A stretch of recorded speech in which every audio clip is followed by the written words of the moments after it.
Bonjour et bienvenue sur Écolo Bio Nature, je suis Isabelle Brunet et mon but est de vous aider à augmenter votre autonomie alimentaire. Alors aujourd'hui on va parler de l'intérêt des tagettes au jardin. Et ce n'est pas que pour les tomates.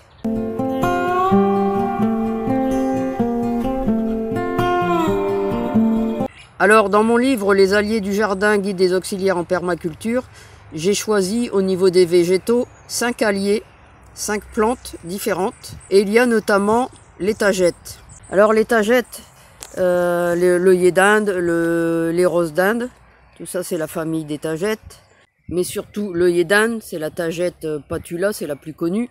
C'est une plante qui a l'air banale comme ça, mais c'est une arme très sophistiquée contre les ravageurs souterrains. C'est une véritable usine chimique naturelle. L'œillet d'Inde sert à assainir le sol et à protéger les cultures adjacentes. Alors évidemment on en met autour des pieds de tomates, mais pas seulement.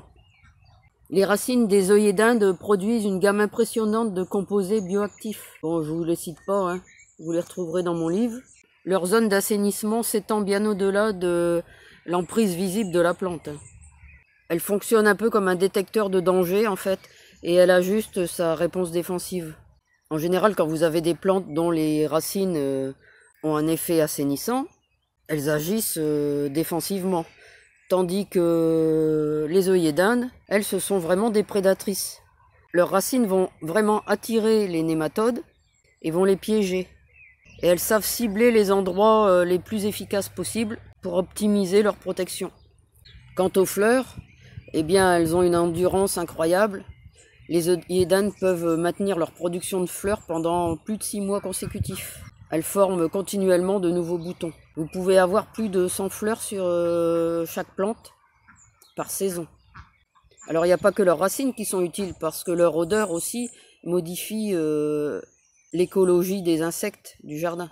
Elle attire les pollinisateurs, et alors leur composé volatile crée un bouclier chimique invisible qui protège partiellement les plantes voisines. Elles partagent leur immunité en fait. Quant à elles, elles sont rarement malades. Elles ont un système immunitaire vraiment robuste. Alors les seules attaques, vous voyez, c'est ici par exemple, vous avez des attaques de limaces ou d'escargots. Mais sinon, au niveau des maladies, il n'y a pas de problème.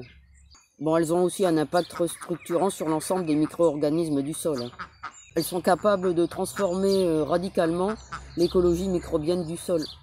Elles favorisent certaines bactéries et certains champignons bénéfiques. Et ça dure plusieurs mois après le cycle de la plante.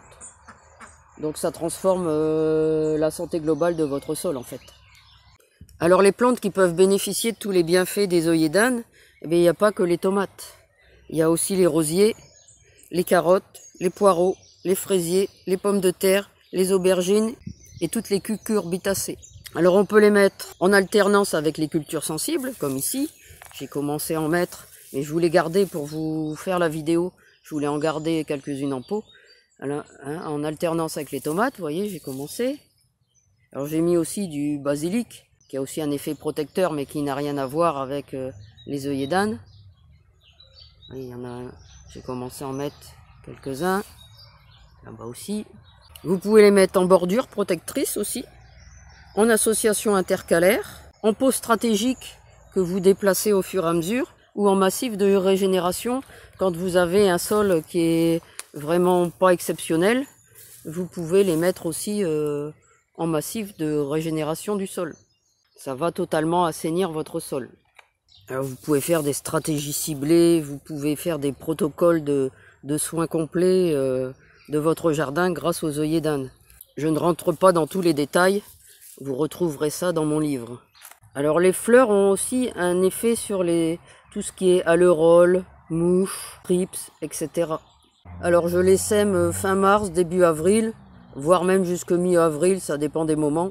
Et puis je les mets en serre et je ne les sors qu'après la mi-mai, hein, comme les tomates. Eux n'ont pas besoin d'aller dans la maison, hein, en serre c'est suffisant, puisque fin mars, début avril déjà il fait un peu meilleur dans les serres.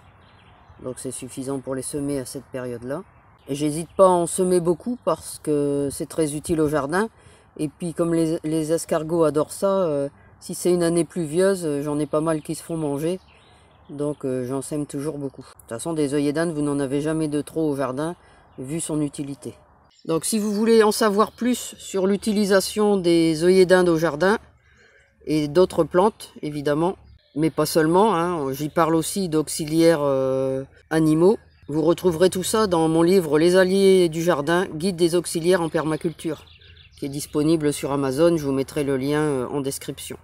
Voilà, c'est tout pour cette vidéo. Alors comme d'habitude, si vous l'avez aimé, n'hésitez pas à la partager dans vos réseaux, à la liker et à la commenter. Pensez à vous abonner à la chaîne pour ne manquer aucune vidéo. Et bien sûr, vous pouvez retrouver de nombreux conseils et astuces sur la permaculture et le jardinage bio sur mon blog www.écolo-bio-nature.com et dans mes livres, dont notamment Les alliés du jardin, guide des auxiliaires en permaculture. À bientôt!